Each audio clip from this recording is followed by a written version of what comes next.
Let me start with this, Mark, and let's see if this works. Hit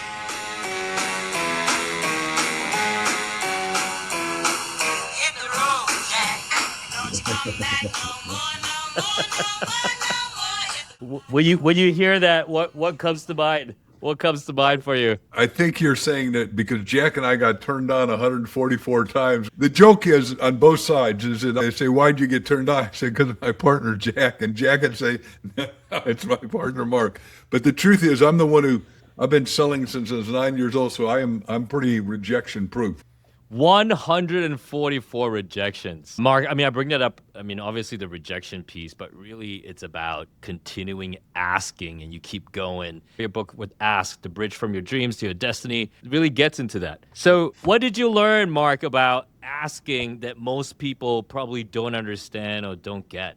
Crystal and I wrote the book Ask because you ask in three channels. Ask yourself, ask others, and ask God. Well, first of all, you got to be crystal clear what you want. And we're saying the subtitle is The Bridge from Your Dreams to Your Destiny. Everybody has a destiny. That's first point. And most people don't know their destiny. No, I got a job and I come home and I crash beer cans on my hand and throw them at the TV. No, that's not. Having a job and making money is, a job means, my acronym is just over broke.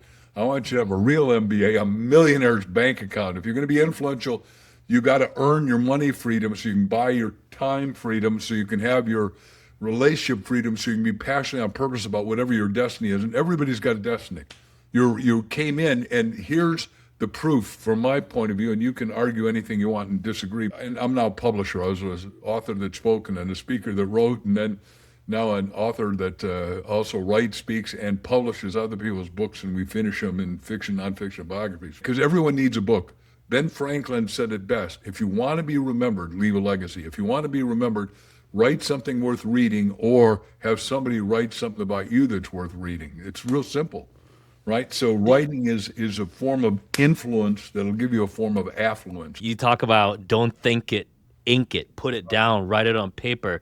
Is that a process to get to what is your destiny, Mark? Because it seems like it's such a big thing, like figure out your destiny. It just seems really overwhelming. How do people start? Well, what we said in here is what we believe, and I'll give you two quick examples. But what you do is before you go to sleep, you say, I know my destiny, I know my destiny, I know my destiny, I know my destiny, 101 times before you go to sleep, because the subconscious never sleeps.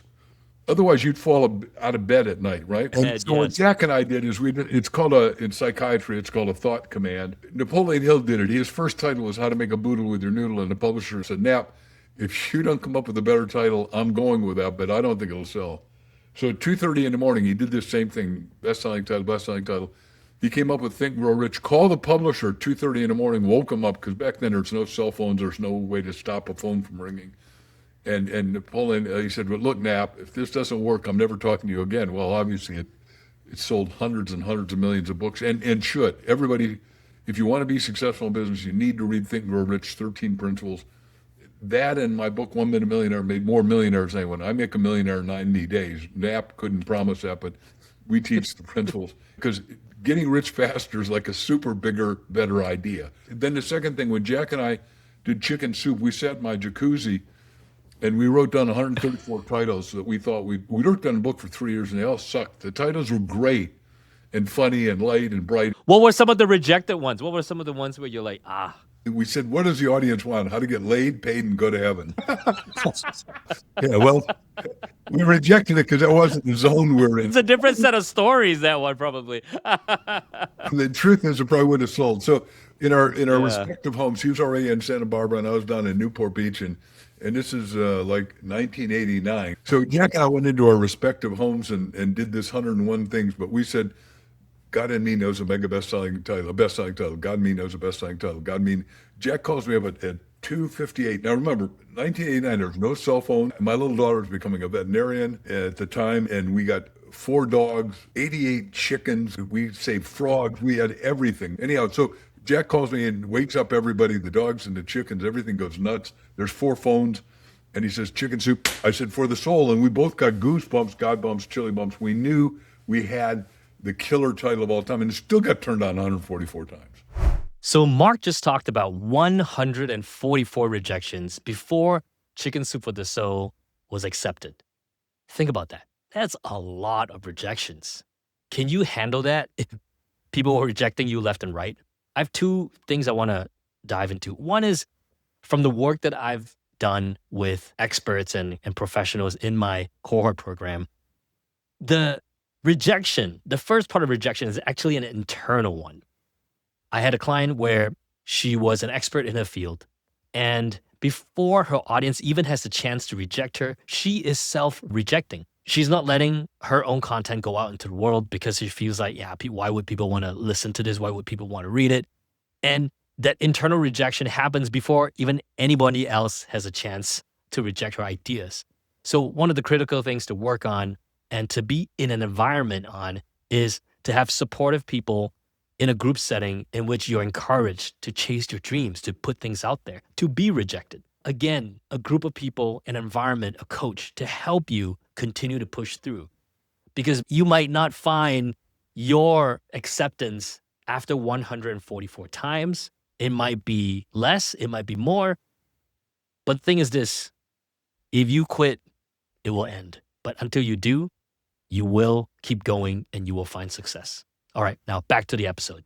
So to find your destiny, use your brain's natural processing power, which is so interesting. I was talking to, I had a neuroscientist come on the show, Mark, and this was one of her recommendations too, is giving yourself, whether it's a question, whether it's a problem to solve right before you sleep, let your brain does its natural processing overnight. And in the morning, you'll never know what you find out because it's working on the problem as you give it. So that's one of the processes that you recommend. What is on my destiny before I go to bed? And then see what happens in the morning. Right. You can do it in the iteration you did as problem because when Yeah. you really go and say, what's the solution? What happens is most people go to bed going, oh my God, I don't have the money. Fear. And right. I don't know how to solve this thing. I don't know anything about Elon Musk other than what I read. I've not physically met him yet, but I will. I've written it down. And the minute you figure out what you want and you put it in writing, that's why when the solution comes out, you got to put it in writing. When I met the greatest humorist of the last century, Red Skelton, he said one time, Mark, I told myself I wanted to do it. I woke up with his greatest play ever, and I wrote down write play. And I said, and? He said, I didn't know what I said in the middle of the night because you got to get your ass out of bed, write it down in detail of what you're going to do and what you're going to say and how it's going to work. Because your subconscious knows. Everybody thinks of their physical body. You're not. And you're not your brain. That's what college and high school and elementary school gives you. Plug in the facts. But you say, when you cut open your head, my best friend, one of them is Dr. Ben Carson, you don't see anything in there. So we body, brain, mind. But there's a higher level, and the higher level is spirit. Now, spirit knows everything at a fourth dimension level or all the way up to seventh, but let's just stay at the fourth. Guy calls me up and says, hey, I'm really rich. I'm an IT guy, but I got a story that's got to be a book. New York turned me down. Will you take us as a publisher? I said, well, what's your story? He says, I was dead, brain dead, 28 days in a row. Now, understand, I have my will written that if I'm brain dead, I told Crystal, and we've got it, we've changed it now, but pull the plug, kill me. You're not coming back, or I didn't think you were coming back. Oh, wow. Remember, the biggest Mayo Clinic is right here in Scottsdale, 18 billion a year. He's there laying in bed, but he's listening to everything that his wife says. His wife comes in, falls in love with the Mayo doctor, and says, look, he's really rich. We're going to get the money. We'll get married. He's got a $10 million insurance contract. Insurance contracts, if you don't know, life insurance, effectuates 2 years and 28 days. So on the 29th day, they get to pull the plug. And they're all and falling in love and making out and all this stuff. On the 29th day, they pull the plug. He bounces up in bed, pulls out all the IVs, pulls out the catheter. He jumps up and said, I was in that dimension, the spirit, soul dimension. And I've got every word is recorded there. Now in India, they call it the Akashic Records. In China, they call it something. In the Christian lore, we call it the Book of Records. It doesn't matter what you call it, it's there. Does that make sense to you? Are you with me so far? Yeah. He says, not only have I got every word, but I've got every word, every time. And here's what you said. You guys go fall in love, get married. I'm going and canceling the insurance contract, canceling all the money that was going to go to you. I'm not dead. I mean, that is a fantastic story, but it's overall also about the power of story. I mean, selling 500 million books about stories just show how incredible it is. Your next iteration going to movies, it's also about storytelling. How important is for people to develop that skill of being able to tell, to remember, to create stories, Mark? First of all, I believe all leadership influence is in your competent and confident ability to tell stories, because life is a story. Hmm. The Bible's been read by 7 billion people, and it is a storybook. So I did chicken soup with this old bottle. Jack wouldn't do it. They wouldn't do it. We sold 70,000 a week at Walmart, right? And it does a purple cover because black covers with gold and silver leaf scares people, right? You want to influence to work towards you, not away from you. Does that make sense? It totally does. When you talked about Mark, when you talked about you've been selling since you were 9, Yeah, yeah. did you learn how to sell with stories since you were young? Like, how did you figure this out? That it's a superpower. It's something that you can use for success for what you do. I needed a bicycle. I seen low-handle raid bicycles. They weren't in America yet. I know now they're commonplace, so it doesn't. People are going to say that. I don't believe you. Well, that's okay. But I needed $175, and I'm reading. I'm a Boy Scout, right? And I go in through the hierarchy, and it says you can sell greeting cards and consignment. Well, I looked that up, and it says that means they give them free. I sell them, send them money. They send me money. Anyhow, I sold more greeting cards than anyone at 9 because my mother. Back to your question, is the consummate raconteur. Like we had no money, but we'd drive around on vacations, right, in a car, and she'd have an arm, and my dad would have a sunburned left arm. There's no air conditioning in the 50s. I understand air conditioning started in 1953, but it wasn't prevalent. It wasn't everywhere, and we went on these trips, and she would come back and be on the telephone. I'd sit at her at her feet and go, "Wow, that's amazing. We had a great trip. I wasn't on that trip, but that was an amazing trip." And it's what Mark Twain says now: never let a good story get in the way of exaggeration and can make it infinitely better. Essentially, that's not exactly word for word what he said, because I love Mark Twain and can quote him, but I like my definition of Mark better, and I'm a fan of his. So my mother said, look, she ran the front of the bakery. Dad ran the back, family little business, didn't make any money. You don't make money at 5-cent rolls. It's not there to do. I'm not criticizing. They did great for no ESL, English as a second language. Then they went through the Depression, the war, and they believed in scarcity, which I don't believe in. I teach fundamental abundance. Like, in 1 Minute Millionaire, we teach you how to make $1 million in 90 days. So get rich quick if you, and honestly and ethically and morally, of course. Anyhow, so I learned how to storytell, but she said, look, if you're going to go to the neighbors and the snow is deep and it's November, and I'm selling these Christmas cards from, Yeah. and I say, look, I'm earning my own bicycle. That's the story. It's a one-line story. I'm earning my own bicycle, merchandising these Christmas cards. Would you like to invest? Never ask them to buy, invest. And words are critical. One box or two. All the little ladies thought, oh, he's so cute, his face so red.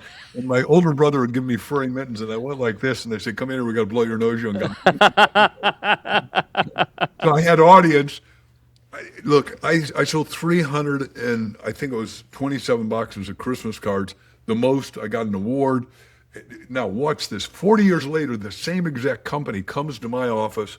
Now I had read over the weekend a long time ago Spielberg's book and Lucas' book, because I'm an exceedingly fast reader. I've read 6,000 biographies. I sell biographies now because I love to write them, and because what you're doing now is sort of my biography, right? So, or autobiography. Right. But the point is, they had made 800 million in ET. You're old enough to have seen ET, right?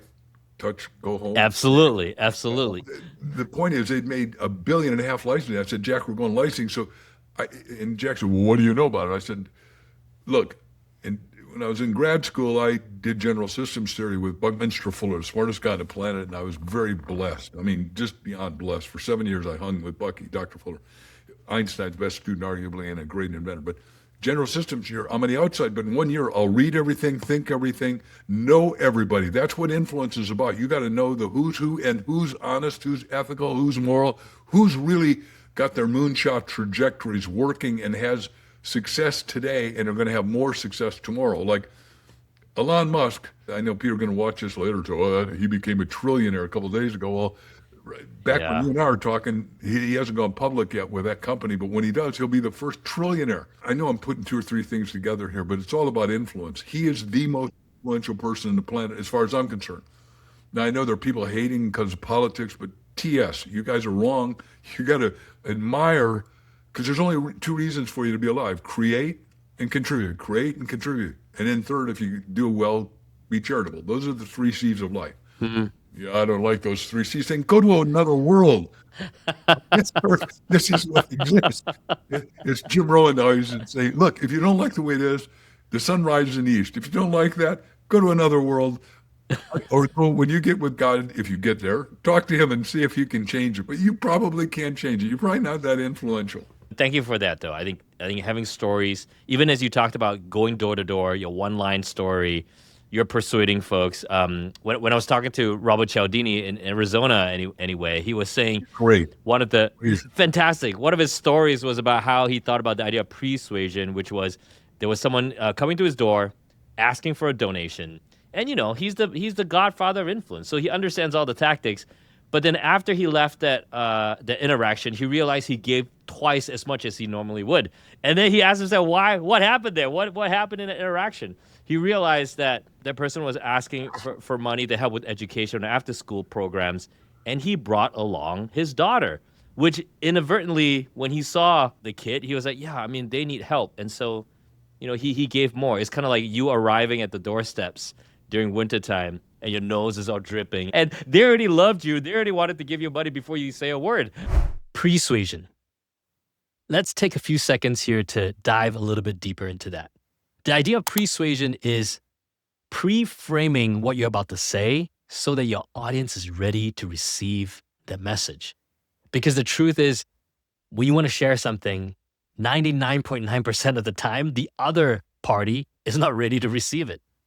Whether they're just thinking about other things or they just are not in the same frequency as you. So what you can do is to help them get into the mode of receiving your message. And the simplest way to do that, and this is what I coach my clients in my cohort program, is giving them a problem to connect with. So I had a cash flow consultant, and the easiest way to kind of get them to connect to this is to talk about how 70% of startups typically fail because of cash flow problems. And that's a survey conducted by CB Insights. Or share a story about how her own business actually failed and she lost a $2 million business because of cash flow issues. And once people hear that, they start to be open because they feel like, oh crap, I don't want to lose my business. Is cash flow my issue? Then go talk about that solution. So pre-frame with the problem, get people's ears perked up, and then go in with their solution. All right, now back to the episode. Just to make sure I close the loops, because Jack says you open up so many interesting loops. Do you always close them? And I said, God gave you the ability to remember. But so the same company comes to my office, right? And says, we want to take your license. We want to chicken soup for the soul Christmas cards, and we want you to write them. Oh, wow. I thought, remember, I'm a little kid selling them. And oh, my gosh. We sold 897,000 Christmas cards. I wrote all of them. I'm a warm, feely, chicken soup for the soul, touch your heart writer. So it was a joy. Don't misunderstand. It was fast, hard work. But the principle, back to the first question you asked about what can you do, you tell your mind, you have to write, 4 Christmas cards every day. You wake up with 4 answers. Now, were all of them perfect? Jack improved them. We're a perfect partnership. There's an inside guy and outside guy. I'm the outside, he's the inside. And then we had a lot of staff members that did other stuff. But the cards sold like crazy at grocery stores. And the only reason it didn't continue is because I didn't have time to do it. When you're going straight up, you got to evaluate really good stuff against phenomenal stuff. I'll just give an example. I'm on vacation down in Cancun, and I'm at Costco buying stuff, and I'm there, and I see our books are only in Spanish. Now, half the people at Costco are on vacation. They only read English. So I called the publisher, and I said, look, you are distributing wrong. And he, by the way, he would tell you I threw him under the bus a lot. Well, that's true, because I'm not trying to throw him under the bus. I'm saying, hey, look, you didn't go to Mexico, I did. You aren't paying attention. The market is international. You've got to put me in Spanish, and it's got to be in all the Costco's in Spanish and English. It can't be in one or the other. We're here to serve.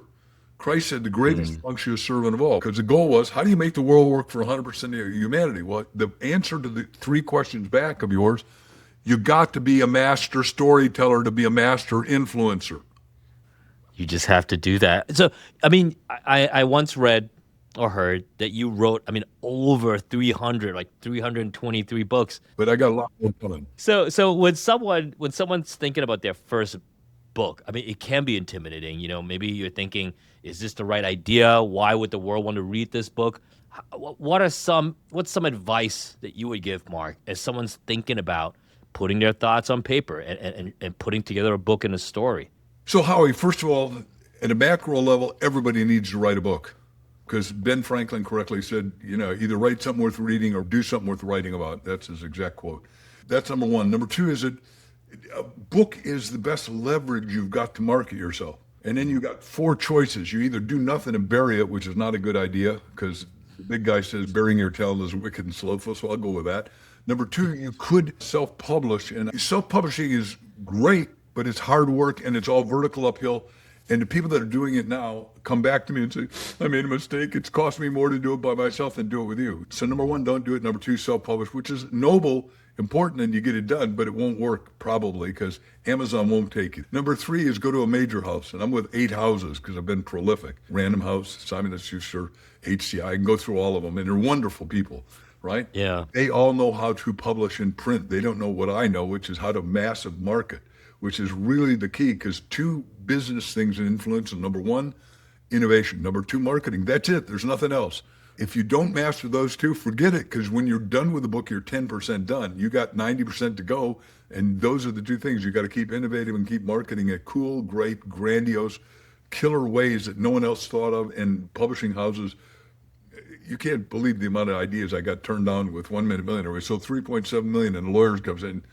Like, I wanted to go in a helicopter at South Coast Plaza where I lived, and we'll drop 10,000 people. 10,000 people would come up, and one of them would have a $10,000 gift in it, right? They said people will fall, cars will run them over.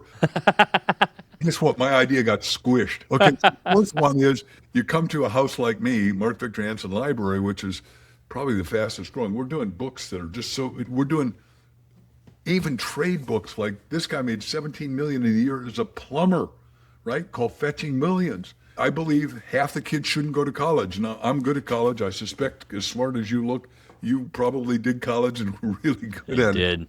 But half of us aren't, right? So, Mark, when people come to you with a book idea, what are some typical missteps or ways in which you see it and then you help them readjust or reframe or repackage? What are some typical traps? Every trap that exists. First of all, they usually have a title that they like. Second of all, they have a cover that they like. And when my buddy with, Robert, I got to be careful here. He had the wrong cover. How's that? And he didn't have any forward. He didn't have it backwards. He didn't teach how to do it. So, I read it and I said, oh my God, I've never heard that you should read. I read Proverbs, but it didn't dawn on me that it would give you eclectic wisdom if you locked in on it. So I first of all said, how do you define wisdom? And I wrote down, wisdom is actionable knowledge with the right thinking and right action to the right result right now. And he said, wow, how do you do that? I said, look, I've been writing 50 plus years here. You get pretty good at it after a while, and you see that even Solomon had holes in his writing. And I can speak, I can promote better than almost anybody in the book business. And number four is I see the holes in everybody's market. So you got to have the right title. You got to have the right cover. And I did the cover of Chicken Soup with the marble, the green and I created that. I paid $1,500 to an artist, and then I trademarked it. And we had to sue our publisher because the publisher had a lawyer full-time, and the lawyer said, well, we own the trademark. I said, no, look at this little agreement. I have a trademark.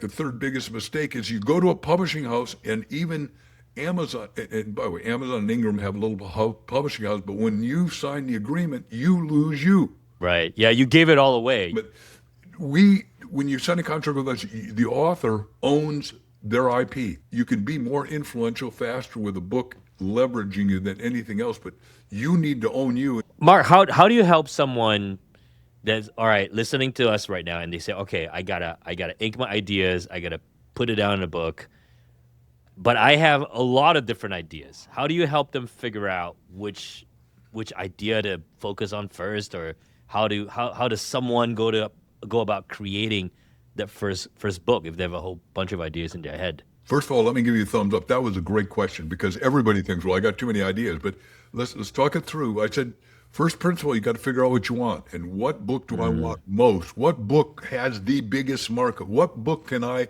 take over and do? Mark calls it total market penetration.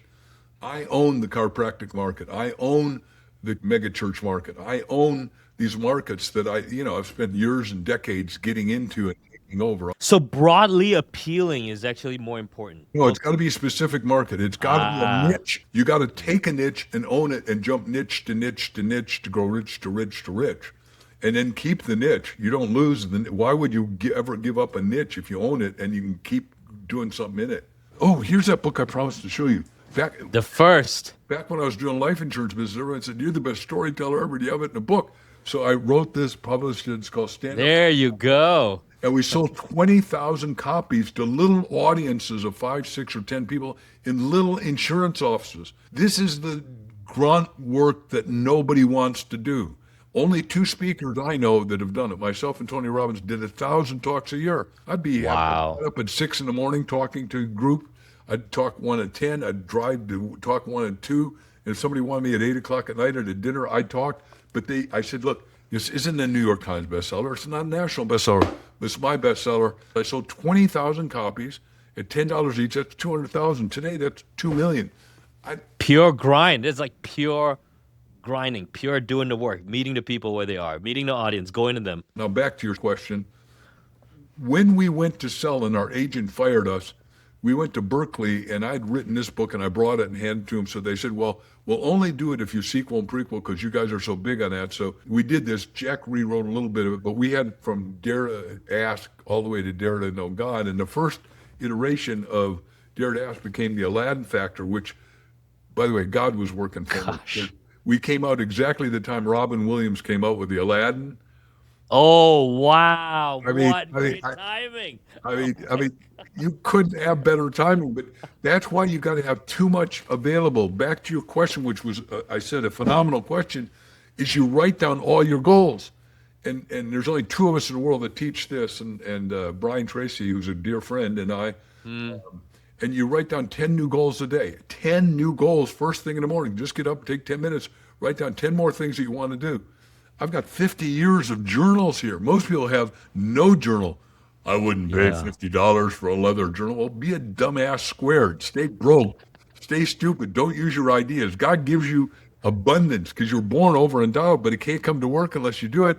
And the reason you write down every one of those 10 goals every day and look at them once in a while is that sooner or later, goals are a prediction of future events, right? I wrote goal setting and goal getting and all that, but you're going to synchronize in time and space when it's right.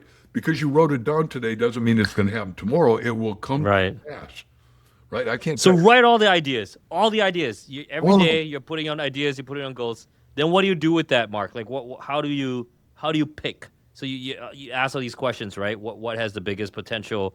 What is a good niche? Right. What are the other ways to kind of Right. hone in on the thing I'm going to actually work on? You go deep and say, of all this, what is the best thing? And then you go into the secret place of the Most High, and you go into the 4th dimension, as I taught it: physical, brain, mind, and then the 4th dimension. Spiritual. Because most people don't do the spiritual. And I don't care whether you're a Buddhist, Zoroaster, or Christian. I have to be Christian, but the principle is the principle. Everyone teaches the same principle if you go deep enough in the literature. So practically, what do you do? You figure out what you want, then you put it in writing, you prioritize it, like you say, and then you decide to go after that market. And every market is hungry for whatever you got right now. And hopefully you pick something that they want. We're doing 4 books on near death. We're hitting stuff that no one's ever done before. We're doing 4 books on longevity. We just finished a book on longevity that is rocking like crazy. It's called The Gospel of Longevity. The smartest guy in Silicon Valley is Dr. Ray Kurzweil, and I've been with him a couple times, but Kurzweil believes we're ready to hit escape velocity on longevity, meaning that because of the medical breakthroughs, because of the technology, you're going to live long.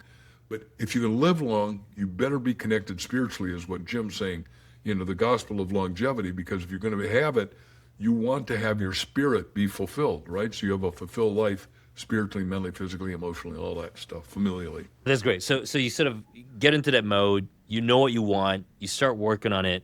What are some top tips for people to stick to, Mark, to actually get the book done, to actually write it and get it done? What are some things that you have learned over the hundreds of books that you've written? One of two things. Either you got to have a mastermind partner like I did and Jack, where two come together and have the power of 11 and create a third new invisible mind that's invincible because you're going to get rejected, right? And that's why I say if you come to a house like mine, I've got the 39,000 distribution points and I own them because I've been here for 50. Everybody in the business knows me and I'm not going anywhere because my reputation stands for itself.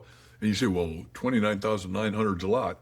When Jack and I started with chicken, after everybody turned us down, we're at the American Booksellers Association. We're carrying backpacks of books and everybody's turning us down. We're at the last day, third day in Anaheim Convention Center, 60,000 people. It had been an enormous fun event for us. We'd never been before. When we came in, an old man with a white beard down to his belly button came up and kissed two cheeks. I had no idea who I was. I was just blessing me going in here. I said, forgive me, but I don't recognize you. Who are you? I said, I'm Bob Fulgham. I said, you're Dr. Fulgham? And I got goosebumps. One of our stories was everything I need to learn in kindergarten. And it was wonderful. And he said, you're going to really make it here. Well, the last day, this company says, we'll take your book, HCI, down in Deerfield Beach, Florida, not a New York company. And I didn't know they were bankrupt. They were $17 million upside down. Wow. They said, you got to buy 20,000 copies at $6 each. And we're now talking about a $120,000 commitment Jack and I are making to get our book done, right? Just so we get distribution. We knew the book would sell because we were talking, each of us, over 250 times a year to giant audiences. And we'd sell the concepts and the stories we told. Everybody said, I got to have that as a book. And so I started getting order forms and say, when the book comes out, ding your credit card. And I had it sold, so I was safe. So people say, well, 29,900 is a lot. I said, look, I paid 120,000 and of the Jack and Mark team, I'm the one that was rich, so I could afford to do that. Jack was not in a position as an educator to pull that off. I don't care that he's third in his class at Harvard. He hadn't monetized it until I got him to monetize. That's amazing. So either you have a partner, you join a team, they can kind of push you. Are there ways in which you feel like works for you, Mark, to get a book done, to get it to the finish line? Everybody thinks they're done, but first of all, the first marketing tools, it's got to be so good that it's irresistible, compelling writing. Obviously, we sold 19 million of chicken soup at the teenage sold because we found a hole in the market. Teenagers go up to a girl and say, oh, you are sure beautiful. Can you go up? She goes, oh, wait, get out of here, right? But if you come and say, can I just read you a chicken soup story? Their heart opens up, the compassion there. And we were the best dating book on the planet. And then the parents who can't get along with teenagers. Hey, Mark, you were talking about emotions. Obviously, emotions is super powerful. You talk about anybody that reads a Chicken Chicken Soup for the Soul book is going to tear up and is going to love it. And you get the warm and fuzzies. It's interesting. I was meeting some friends. I had a reunion, 15-year reunion in Switzerland with some buddies. And I was telling them, hey, I'm going to talk to Mark next week, the guy that co-wrote Chicken Soup for the Soul. And amazingly, she didn't know what that book was. And I immediately say, well, it's a collection of stories that make you feel the warm and fuzzies. And then she immediately say, where can I go get one? Right? So this idea of emotions is very powerful.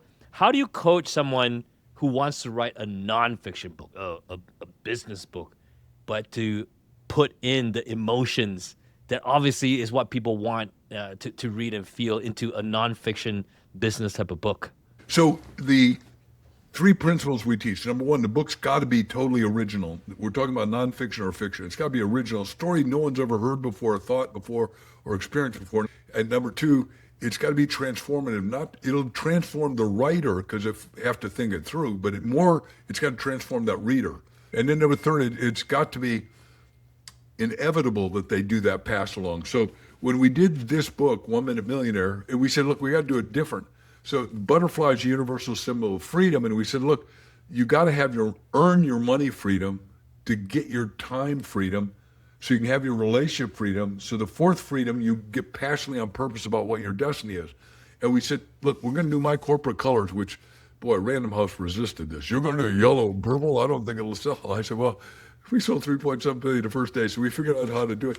But we did fiction. The right-hand side is your right brain, my right brain backwards to you, but is a fiction story of this lady who really did it. Perry Como's head singer, 60 years old, got fired because she was 60. He said, you don't look young anymore, so your butt's out of here. So she came to Yeah. our bar in Vegas, as it turns out, and said, I'll be your guinea pig. I'll do whatever you guys tell me. And she made $1 million in 90 days. Now we've had millions of people make $1 million in 90 days. So we tell you, the story is her story. On the left-hand side, your left brain, because people need to get in their left brain. What is the logic box? And here's exactly the leverage. Here's exactly what you. I love that. And nobody had ever done that before. And then, the butterfly. Oh, by the way, Random House says, you want to do what? A purple inside with a butterfly that if you see the butterfly, it flies you to financial and life freedom. Oh, wow. That's cool. When you're deciding to do stuff, if you come to me, I'm going to push your edge to the absolute limit to see how far can we go.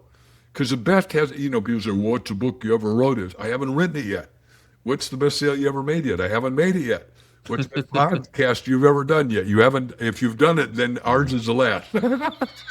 Well, Mark, I mean, that's almost like your principle of abundance, isn't it? Like the best is yet to come. There's more and more and more. I mean, growth. If you're not growing, you're dying, isn't it? That's your principle of life. Elon Musk is trying to hire. Everyone says AI is going to kill business. He's trying to hire 2 million people. So is Jensen Huang at NVIDIA.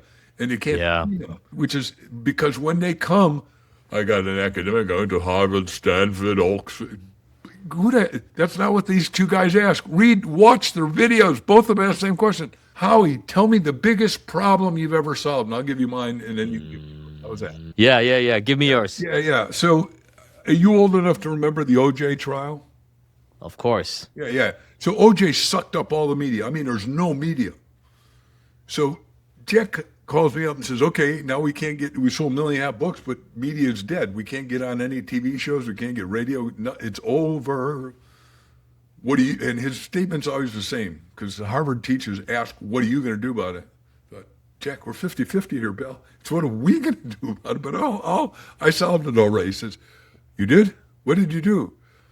I said, look, Judge Ito's up a tree because he's got people sucked in for 6 months. They can't talk to their wives, husbands, telephone calls, media, newspaper, or TV, or go to a movie. 6 months are sequestered. I called him and I said, hey, Judge, I got a book here that has nothing to do with OJ. There's not a story about him, not a mention. I want you and your wife to read it over the weekend and call me on Monday and I'll bring you up 12 copies. Well, he calls me on Monday and says, I don't need 12 copies. I said, Judge Ito, what do you need? He says, I need 13. I said, why is that? He says, we got to have an extra juror in case somebody gets sick or dies or whatever. And you can see all this stuff, how I read my own books and I know where to go to a story. Everybody for the next 6 months came in like this into the jury. All you got to do is look back at the videos. Whose book were they carrying? So what am I saying? An entrepreneur takes a problem, turns it into an opportunity, scales it, and makes a vast fortune.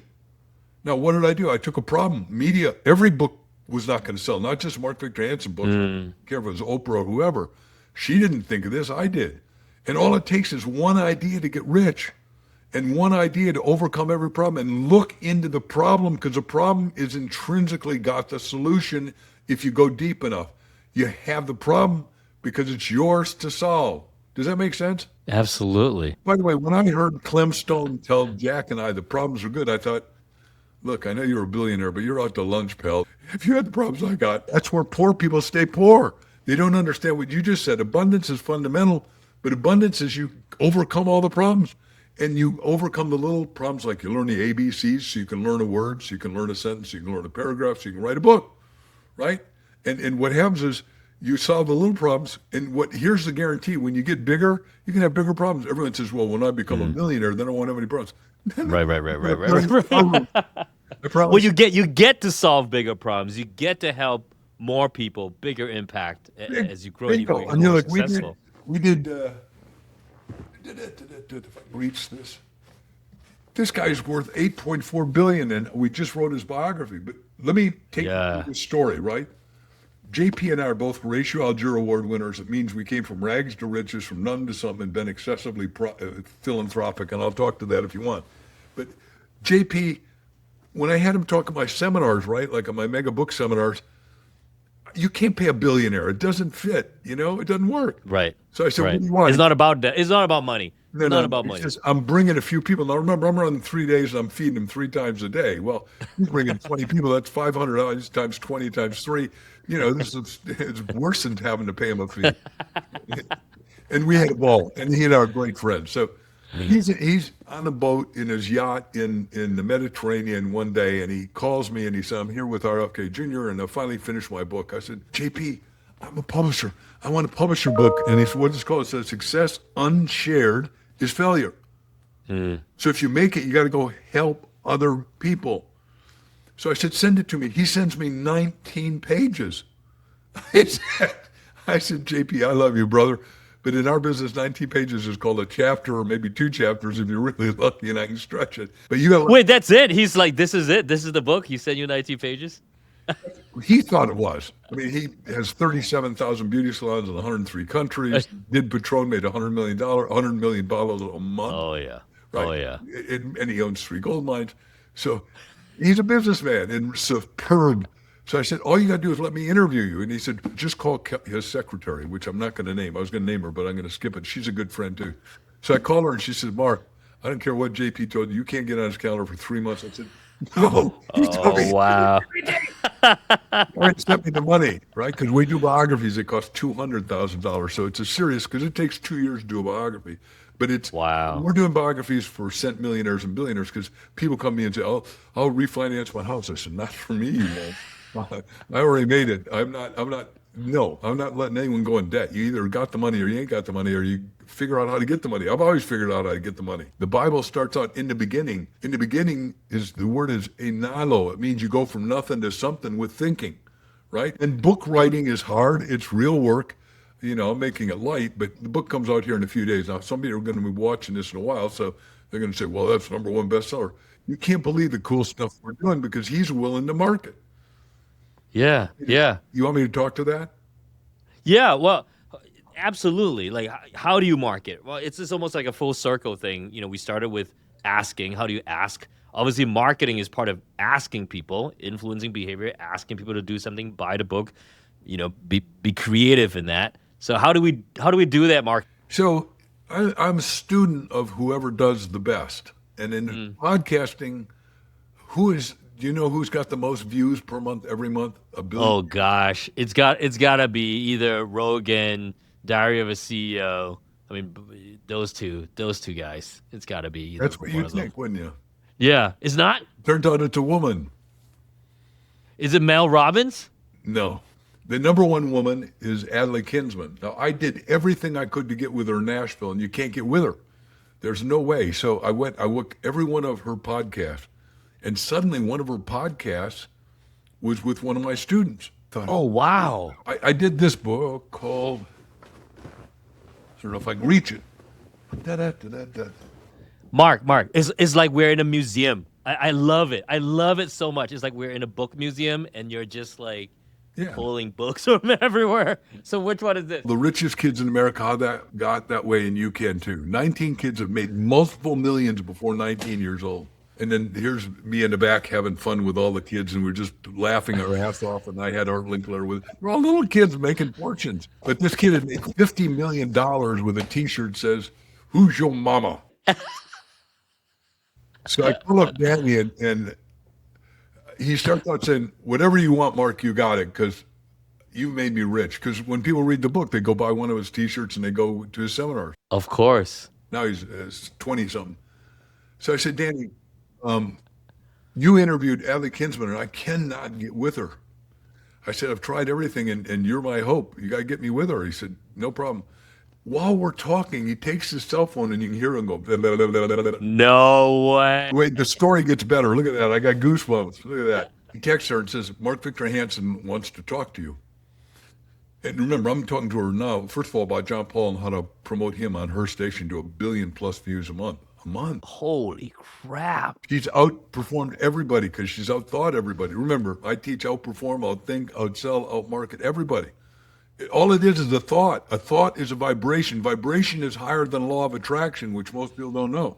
So you've got to vibrate at the highest level to get the highest level result.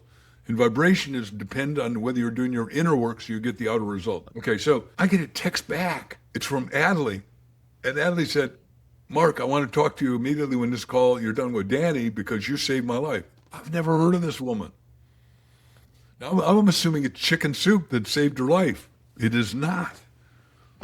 I get on the phone and she said, look, you don't know my story, and I didn't, but she was a top singer and songwriter in Nashville and went on the road with Blake, whatever his name is, a big guy, and she was the Blake Sheldon. Yeah. yeah, she was the opening act. Thank you. But then her lawyer stole all her titles, all her songs, and said you can never use it. Oh, crap. Yeah. Anything happened to my friend Wally Famous Amos. So there are a lot of corrupt lawyers out there. There are a lot of good lawyers, right? My father-in-law is a really good lawyer. My little brother's a phenomenal lawyer. Anyhow, I said, so what happened? Well, my name was Adlai Stump, and I couldn't use my own name. And then I read your book, One Minute Millionaire, and you talk about how you got, with your book, going on 50 million Diet Coke cases a month for 6 months with Chicken Soup at the Dramatic Soul next to Nora Roberts' book, Hidden Riches. And you said Nora Roberts writes a book every 2 weeks. She can't type. She writes it longhand on a yellow pad. She writes so much. Publishers will take one book at that time every 2 years. Not what I believe, but that's the model in New York, right? And it's still a bad model. So if somebody gets an agent, which takes 3 years, then go to publish, and the publisher takes you, and then you're 5 years away from publication, which means Yeah. 9 months or less if you really work. Now, if you're Wow. if you're Yeah. John Paul DeJoria, I love him, but I couldn't get to him. Now it's done. Thank God it's Thank God you got the interviews scheduled. But what Adlai does is she does these videos that the example is she says, I teach suspense in every video. Well, long story short, I can't tell you what we did, but we're doing it with JP. And well, I'll tell you we're doing a lot of things because she came up with these ideas because she's brilliant. And my new best friend, who I've never met except by telephone and Zoom, Amazing. this is not executed yet, and it may be executed by the time people are watching this. So you buy a book, you take a picture of you with the book, and you send it to us. And originally he owns 3 gold mines, wanted to give a gold bar away. His lawyers went berserk on that, so that ain't going to happen. Because then somebody's going to say, well, I won, and you guys are lying. Well, the lawyer's correct. We can't do that. So you take a picture, send it in to us. We're going to have a lunch where somebody's going to get chosen to sit with my wife, Crystal, me, JP, and his wife, Louise. You can ask us anything you want. Pitch us your best business idea, which if you come with a dumb idea, we're going to tell you it's a dumb idea. I mean, this guy's on Shark Tank, so it's not like his stuff in business because, he's had hit after hit. And at 84 years old, he's doing bigger stuff now than he's ever done. And can I just give you one of the things he did that's so cool? Yeah. Please. Remember, success unshared is failure. You need to read his book, but like he feeds 40,000 people a night in one of his homes down in Austin. He just but he's down in the Caribbean and the island Barbuda next to Antigua just got hit and squished and squashed with a hurricane and no business, no employment, no fish, nothing. So he said, well, I'm somebody, I'll just do something. So I said, what do I do? And he said, I'll hire the top fish doctor called Nick Theologist, Dr. Deborah Brosnan. She comes down there and he says, how do I make this hurricane proof? Nobody ever thought about that. Nobody in the government thinks. Hurricanes always happen. You got to let hurricanes happen. Remember I told you a problem's good if you look inside the problem? He looks inside the problem. He makes it hurricane proof, brings back the fish, brings back the turtles, brings back the wildlife, brings back 100% employment. All the people from the next island come over to work there. They're all making more money and having more fun.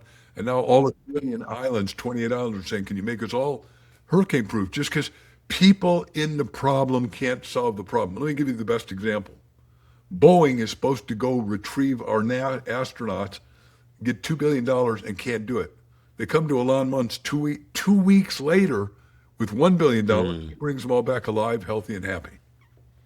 Who do you want? You want a guy that is in the industry, or you want a guy out of the industry that knows how to go to the next dimension and think? Right. There's something about looking in from the outside, isn't it? Yeah. Something about, yeah. Yeah, and Absolutely. Let me hold up the mirror for everybody watching, and I hope you share this with 10 people because Howie and I need that business. Please. Please share it with all your friends. I'll do a joke about that in a second. But the reason is every one of you has infinitely more potential than you've used. That's why you're watching this show. Not because you like Howie or Mark. It's because the spirit of you knows that you got more to do. I don't care if you're 70, 80, 90. And we just wrote a book with a 90-year-old that is so cool, I can't believe it. I'll just show it if I have it here.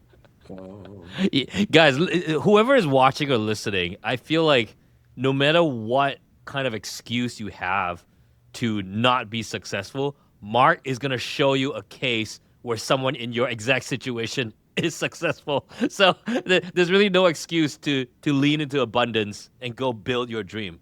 Right.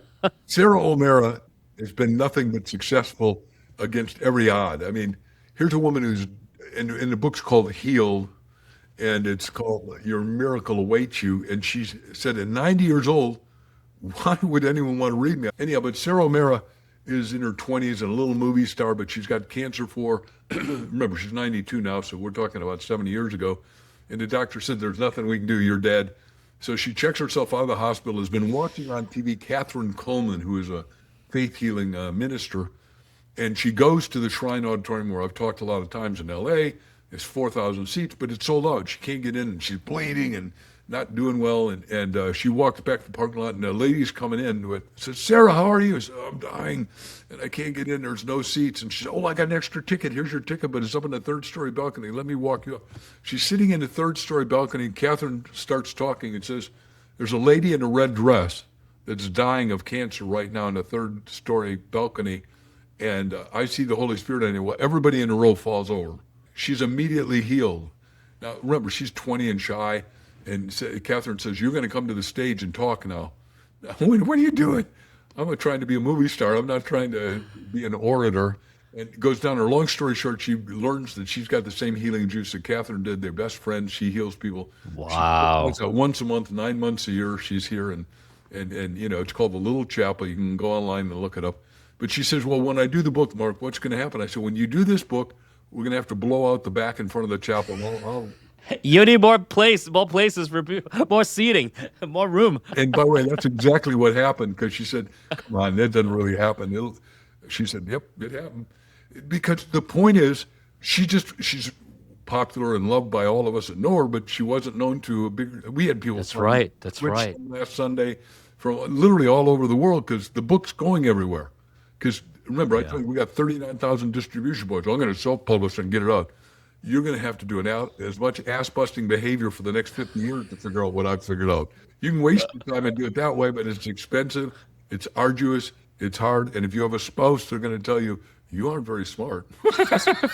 Oh, boy. That's true. That's true. Hey, Mark, one of the topics I wanted to hit on before we go is I just love the way that you put words together, right? So, mindset to money set. We talk about don't think it, ink it. When did you realize that you could put these amazing, sort of memorable, repeatable phrases together? And when did you understand the power of that?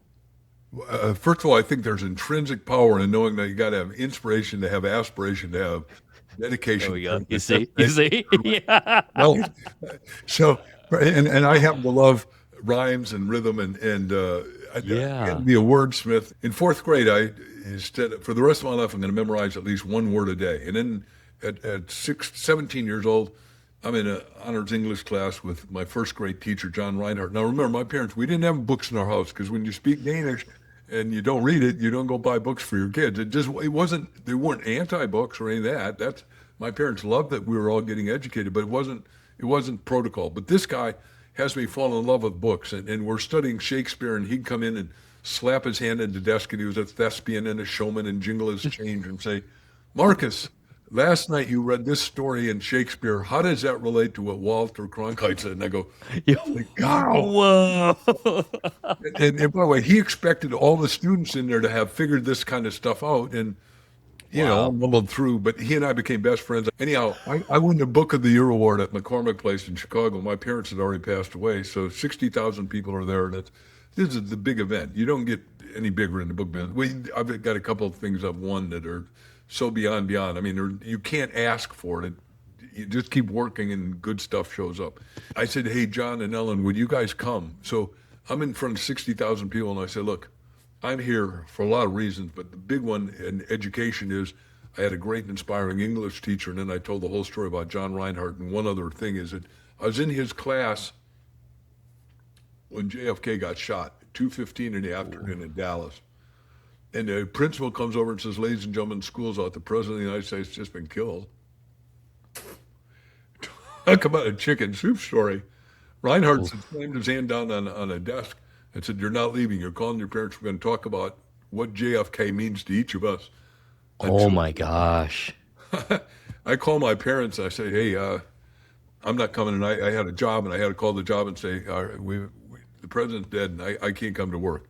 I don't know how you solve your problem, but I know I'm staying here. So the guy was really loved and was dedicated to his students.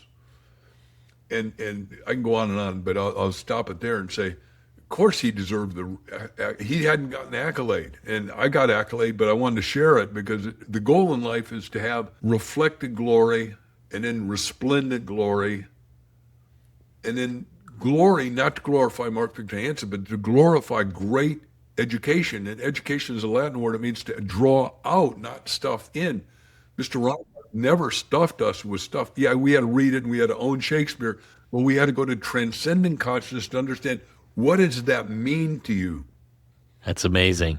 Mark, I mean, this has been so fantastic. I wish I can bottle your energy. I mean, you are absolutely a tsunami of energy and information, but really it's helping people to be, living a life that's more successful, to kind of put themselves out there to influence people, right? I mean, that's what you want them to do. If we were able to, or if you were able to take everything that we sort of talked about, if you could put a sticky note in front of everybody's desk right now to remind them of something that you really want to share, what would you put on there? What would that sticky note say, Mark?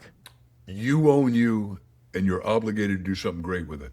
Wasn't that extraordinarily inspiring? I mean, I'm inspired. Mark Victor Hansen, the creator or the co-creator of Chicken Soup for the Soul, 500 million copies. It's a number that's you can't even fathom. But I think the key learning is this. If you believe in your idea, if you believe in what you're capable of doing, then dreams can come true. But if you're not, then it won't. I want you to meet Owen Fitzpatrick.